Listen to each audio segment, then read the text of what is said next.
task force gray list para mas madali po or mas magaang ang cost of doing business sa ating bansa. Isa po yan. Tapos para rin gumanda ang ating ekonomiya at sistemang pinansyal, yung financial system natin.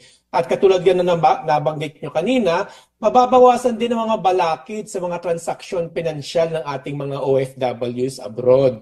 Kasi nga ho, may nakaka-receive kami ng mga reports nung nasa gray list po tayo ng ating mga OFWs.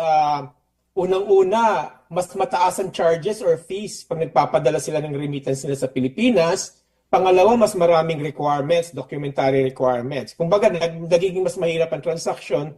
At pangatlo, sometimes nadi-deny o nadi-disapprove ang kanilang mga transaksyon. Dahil po naka-exit tayo sa gray list, inaasahan po natin na mababawasan po ang mga balakid na to sa mga transaksyon po ng ating OFWs. Pangalawa po, posible po at ine-expect po natin na mas marami po ang foreign direct investment sa ating Pilipinas dahil gumanda na nga po ang ating reputasyon ng ating ekonomiya at financial system. Ito po ay suporta po para sa negosyo po sa Pilipinas. Ano po, very well said po, attorney. Sa parte naman po ng AMLAC, ano po ang measures na ginawa ng ating ahensya upang maalis ang bansa sa gray list? May pagka-technical po ang mga ginawa namin, ang mga rekomendasyon po ng FATF nung nag-enter po tayo sa gray list noong June 2021, may tinatawag tayo na action plan items. Marami-rami po ito, 18 po ito. Ang mga ginawa naman po na mga action item plan po na ito ay mga strategic deficiencies ng ating anti-money laundering, countering the financing of terrorism regime dito sa Pilipinas. Yung legal framework po natin. Ang ginawa po ng AMLC ay number 1 po, isa po sa aming ginawa, nag-supervise po kami risk-based supervisions ng ating non-financial businesses and profession, kasama yung mga casino, yung mga abogado, yung mga CPAs, mga real estate brokers and developers, among other DNFBPs na tinatawag natin. Pangatlawa naman po, napansin niyo ho, nung time na yon, marami po kaming fina-file ng mga money laundering cases, terrorism financing cases.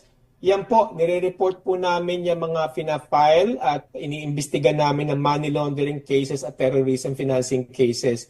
Among other activities na ginawa natin para sumpuin po ang money laundering at terrorism financing dito sa Pilipinas. Marami pa hong iba, pero ito po lang yung nababalita. Ito po yung mga ginawa natin. Tapos po, nung last year nga, October, na-address po natin itong mga action items na nirekomenda sa atin ng FATF. Yun, talagang daming steps talaga, no? talagang dumaan din po pala kayo, Attorney Matthew, sa butas ng karayom para lang matanggal talaga tayo sa gray list, no?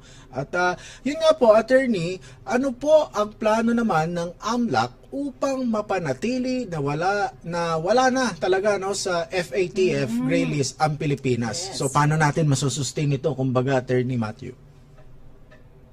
Iyan rin po ang sinabi ng FATF nung sa kanilang public statement noong February 2025. Sinabi nila na kailangan natin masustain po itong mga measures or efforts na ginawa natin para sa maka-exit tayo sa gray list. Unang-una po, ngayon po ang AMLC, kami po namumuno sa conduct po natin ng National Risk Assessment na tinatawag.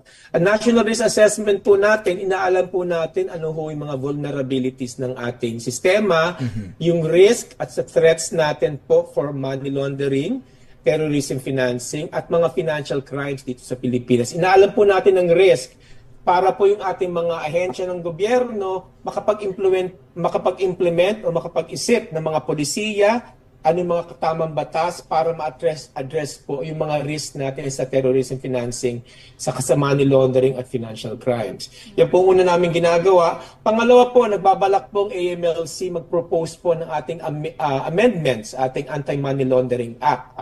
Yan po ang enabling law ng AMLC. Balak po na ating dagdagan po ang ating mga predicate offenses sa money laundering. Alam niyo naman po, rumarami at nagiging komplikado mga financial crimes sa Pilipinas. Kaya kailangan ma-improve po natin din ang ating Anti-Money Laundering Act.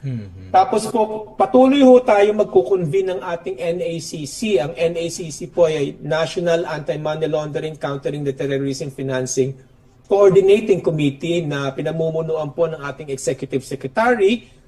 Iyan po ang pagpapakita may high-level political commitment po ang gobyernong ito para po masog po ang terrorism financing at money laundering po dito sa ating bansa. Ito lang po ang ilan sa mga aktibidades na gagawin natin para po patuloy na mawala po tayo sa gray list. Sabi nga ho namin, ang tagline namin, never again gray list. Hindi na po tayo babalik sa gray list. Oh, nako, sana nga po. Oo. Never again, ano? At Para... hindi na tayo bumalik muli. At syempre, Attorney Matthew, yung ating mga OFWs kasi yung isa sa mga napupuruan dito. At sa ganun din, no? At sa tulong nyo po, no, Attorney, mas masusustain pa natin ito na maalis nga sa gray list, no, ang ating bansa. At mas marami pang mahikayat na mga foreign investors na mamuhunan dito sa ating bansa. So, Ate Precious? Yes, so with that announcement, Attorney, the Philippines emerged victorious in our fight against money laundering and terrorism financing. Yan po ang sabi ni Pangulong Marcos Jr. Ano po ang mensahe ng AMLAC sa publiko? Ang mensahe po namin ay sana ituluyan natin suportahan ng ating gobyerno at ang ating presidente sa prioridad na ito na labanan ng money laundering, terrorism financing, proliferation financing, at mga financial crimes dito sa ating bansa. Exiting the gray list po is a whole-of-country approach. It's a whole-of-country effort. Para po mapanatili tayo na wala sa gray list, kailangan natin ng kooperasyon ng bawat ahensya ng gobyerno, ng ating mga covered persons, ibig sabihin yung ating mga bangko, financial institutions, at ibang covered persons, at ng publiko. Kung ganito po ang ating gagawin, tuluyan po natin masusugpo ang money laundering, terrorism financing, at ibang financial crimes po sa ating bansa. Okay, and Right. napakaganda. Very well said. Opo, thank you very much po sa inyong oras, Attorney Matthew. Maraming salamat, Attorney.